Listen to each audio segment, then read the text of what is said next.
O Banco Central decidiu novamente por aumentar em 1 ponto percentual a taxa Selic, chegando aqui aos 13,25% ao ano, que para quem segue e conhece aqui o canal, sabe que a gente vem falando disso aqui já faz aqui, ó, um mesinho no mínimo, né?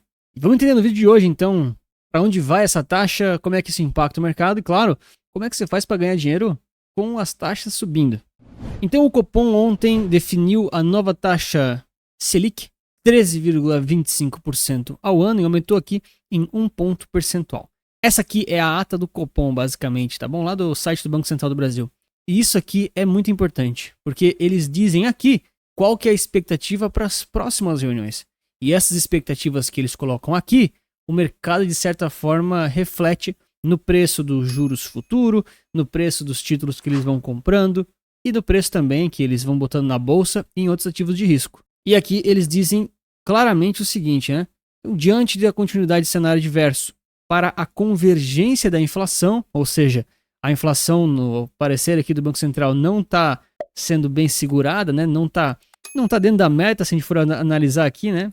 Aqui, ó, 4,83%, até deu uma caidinha aqui, né? Comenta aí pra mim se no supermercado caíram o preço das coisas aí, por favor. Mas ela tá, assim, bem acima da meta. Enfim, é um problema para o Banco Central. E eles falam, né? Se confirmando o cenário esperado, eles esperam aqui, ó, um ajuste de mesma magnitude na próxima reunião. Ou seja, a Selic a 14,25% é o que o mercado já espera hoje, já faz um mês, já faz um tempinho, para ser bem sincero. Então não é novidade nenhuma que a taxa vem para esses níveis. E depois disso, ele não deixa muito claro o que vai fazer. Ele realmente vai ter que ver como é que fica a inflação, talvez fique parado um tempo ali. E claro, vai depender muito de outros drivers, como por exemplo, as taxas dos Estados Unidos, que são praticamente as taxas de juros mais importantes. Ontem também teve decisão da taxa de juros lá nos Estados Unidos e novamente ficou aqui entre 4,25 a 4,50, que já era as taxas antigas, né? Então lá houve uma manutenção, não mudou a taxa, né? Lembrando que a taxa ela vem justamente para controlar um pouquinho da inflação. Quando a inflação ela sobe, a taxa ela tende a subir também para fazer o dinheiro parar de circular tanto, tá? É mais ou menos essa lógica. Obviamente não é tão diretamente assim. Mas lá nos Estados Unidos não há grandes novidades dessa decisão atual e também para as próximas, tá bom? Porque o ponto desses vídeos que eu faço aqui, pessoal, é primeiro, além da gente acompanhar o que o mercado está, enfim, fazendo, o que está acontecendo, é a gente entender o que motiva e quais são os drivers que movimentam essas decisões desses bancos centrais e como é que os investidores podem se posicionar. Então, por exemplo, aqui para os Estados Unidos, existe um acompanhamento e um controle de probabilidades em relação aos percentuais para as próximas reuniões e para as próximas taxas de juros. Então, por exemplo, ali para março, o Fed deve ter, por enquanto, né, 82% de probabilidade de continuar nessa mesma taxa atual. Ah, Anthony, vai ser isso? Não, isso aqui muda todo dia, tá bom? Mas a gente fica acompanhando de vez em quando para justamente ver o que o mercado precifica, né? Então, olha só, o mercado americano precifica que a taxa ela tende a cair ao longo aqui dos anos ali para 2023. Isso aqui é uma tendência, 2026, perdão, uma tendência, tá? Pode mudar, pode vir tudo aqui se alterar para cima, mas a gente consegue ter um pouquinho de noção de quais são as expectativas do mercado. Porque o mercado, com essas expectativas, ele vai comprar e vai vender os títulos, ações e assim por diante, justamente por causa dessas questões aqui. Já comenta para mim se você não ficou surpreso com esse aumento e também não vai ficar se a taxa realmente for para 14,25% ali em março, na próxima reunião. E aqui o ponto todo é que esse gráfico de que quando as taxas de juros sobem, o preço do Ibovespa, das ações, dos fundos imobiliários, eles tendem a cair, isso você já sabe. Então, poxa, olha lá, subiu a Selic, poxa, geralmente cai os ativos de risco. Subiu de novo, caiu. Olha só, subiu aqui, ó, veio caindo. Caiu aqui, ó, veio subindo. Então existe essa relação inversa entre taxa de juros e também ativos de risco. Mas não é propriamente apenas a taxa, tá bom? É muito pela expectativa. E a expectativa, ela tá justamente aqui, ó, na famosa curva de juros futuro. Isso daqui, cara, é tão importante quanto a ata do Copom e, cara, basicamente quase nenhum investidor olha, quase nenhum investidor acompanha. E qual que é a leitura disso daqui? Ao longo aqui dos próximos 10 anos, o mercado financeiro brasileiro, tô falando agora do brasileiro que é um pouco mais nossa realidade, né? O que ele está precificando? Que as taxas de juros aqui, elas vão ficar em torno de 14,7%, até mesmo ali para pouco mais de 15%, tá? Então tá havendo um pouquinho de estabilidade aí subindo ali no final da curva que a gente fala. Qual que é a leitura importante? Essa linha de cima é de um mês atrás. Então, já que ela está em cima e se passou um mês, quer dizer que o mercado ele tinha uma expectativa de taxa de juros futura lá na frente mais alto. Ou seja, o mercado agora ele está com expectativas reduzidas frente a essa taxa de juros. E quando o mercado reduz a expectativa, o que acontece? Os preços andam. Então os preços começam a andar em alguns ativos de risco. Por isso que o IFIX se valorizou um pouquinho, o Ibovespa se valorizou um pouquinho, porque a expectativa dos investidores começa a ficar um pouco diferente. Ah, Anthony, é muito diferente? Não, não é, mas é uma sinalização. Pela primeira vez em um bom tempo, a gente tem uma expectativa diferente de um mês atrás para agora, né? No caso, mais baixa, tá bom? Isso aqui, para quem viu os vídeos ali de vários meses atrás, sabe que era sempre essa linha azul do atual, bem lá em cima, lá em cima, lá em cima, lá em cima, e agora ela finalmente está aqui, ó, uma junto com a outra, agora o azul já um pouquinho mais para baixo, né? E essa aqui bem de baixo é de um ano atrás. Então, poxa, um ano para trás, cara, era a expectativa taxa de juros muito, muito menor, né? Realmente veio tendo um ajuste considerável. Isso aqui é mais por referência, tá bom? E, obviamente, a gente não sabe tudo que move a cabeça de todos os investidores, bancos, instituições, bancos centrais, para definir essas taxas de juros ou então para se travar no mercado futuro. Mas o que eu sei é que quem gosta desse conteúdo vai deixar o like e se inscrever no canal para mais avaliações como essa. Beleza, Antônio, mas como é que a gente ganha em ambientes que a taxa de juros está subindo? Olha, tem duas formas basicamente, né? Olhando mais pelo lado de renda fixa. A primeira é, obviamente, você comprar títulos pós-fixados, porque eles não vão sofrer marcação a mercado, eles não vão cair e você não vai ter desvalorização. A segunda é você justamente fazer a marcação a mercado e ao seu favor. Mas claro, você não vai conseguir fazer isso enquanto as taxas estão subindo. Mas é quando elas estão subindo que as melhores oportunidades surgem. Porque daí, se a taxa sobe, o preço dos títulos ele tende a cair. E olhando aqui o Tesouro Direto, a gente tem um parâmetro em relação às taxas que o governo está oferecendo nos títulos deles. Então olha só, o pré-fixado está em 15%, já foi maior. O IPCA mais aqui 7 e pouco, 7,5%, também já foi maior. E assim por diante. Agora, a Selic em si, ela subiu. Por que esses outros indexadores não estão subindo também? E aqui mais ou menos a gente tem um pouco do histórico em relação a isso. Isso daqui, só para vocês entenderem, tá? É um leilão da dívida pública nacional, tá bom? Inclusive, tem um atalho disso tudo aqui no Panorama Resulta Capital, tá? Já vou mostrar isso aqui, mas tem atalho disso aqui tudo aqui embaixo. Só acessar o Panorama no link da descrição, que gratuitamente que você consegue ver tudo isso aqui de forma mais fácil, tá?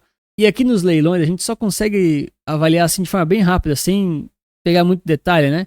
Aqui são os pré-fixados e aqui é basicamente lá os IPCA+, tá bom? E aí tem um monte de vencimentos diferentes. Vencimento de 5 anos, 40 anos, 3 anos, 4 anos e assim vai, assim por diante, tá? Ok. O que a gente percebe aqui, ó? Ó, aqui tem um outlier, né?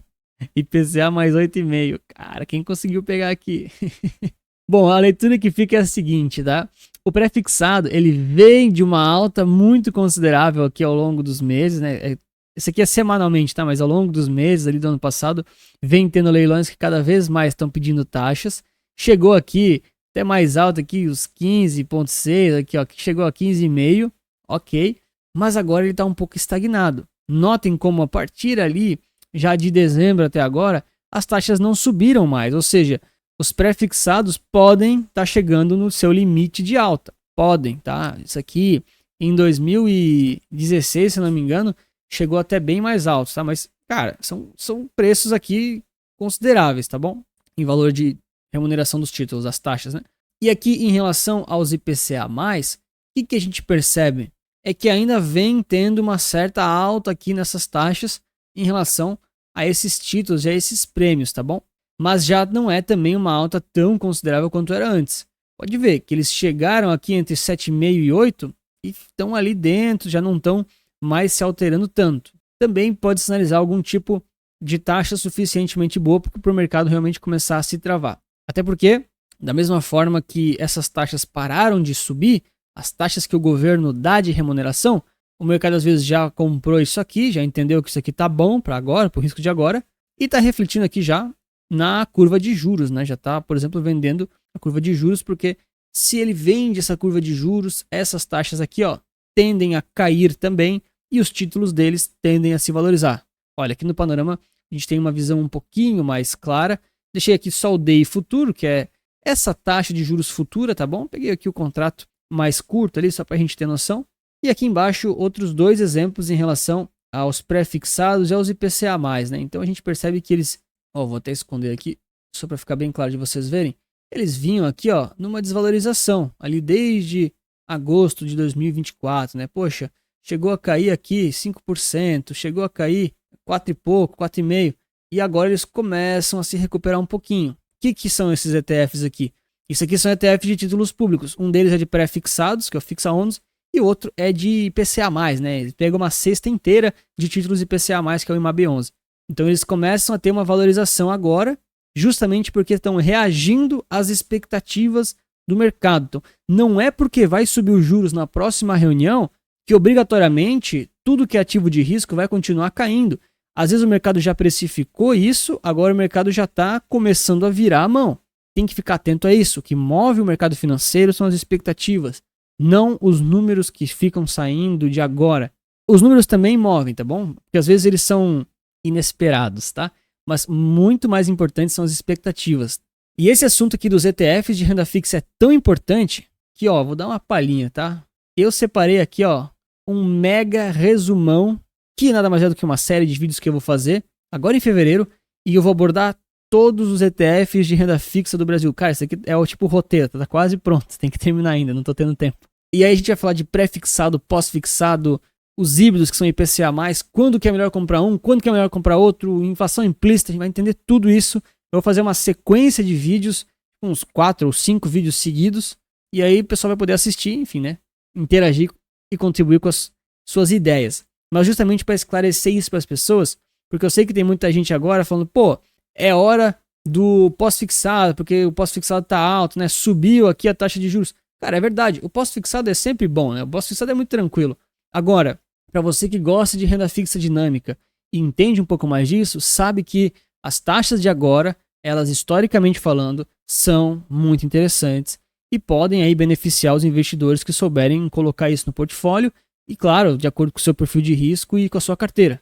Inclusive, esses são ativos e classes de ativos que eu olho muito para as carteiras recomendadas da Resulta Capital. Então, para você, principalmente que quer crescimento de patrimônio, mas não tem um viés tão arrojado e gosta mais de renda fixa, lá nas carteiras do Capital tem uma série de ETFs de renda fixa, de forma um pouquinho mais dinâmica, justamente para capturar um pouco dessas marcações a mercado que acontecem de tempos em tempos. Isso aqui nem sempre está disponível. Às vezes aparece melhor, às vezes aparece pior, mas claro, dentro de um perfil de risco de uma classe de ativos, pode ser muito interessante para você.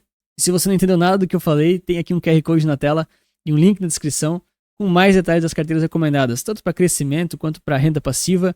Lembrando sempre que é tudo focado em ETFs, investimentos passivos, todos eles comprados na B3, Bolsa Brasileira. Se você quiser comprar algum internacional também dá, mas eu foco aqui na Bolsa Brasileira por causa dos clientes, enfim, o pessoal é do Brasil.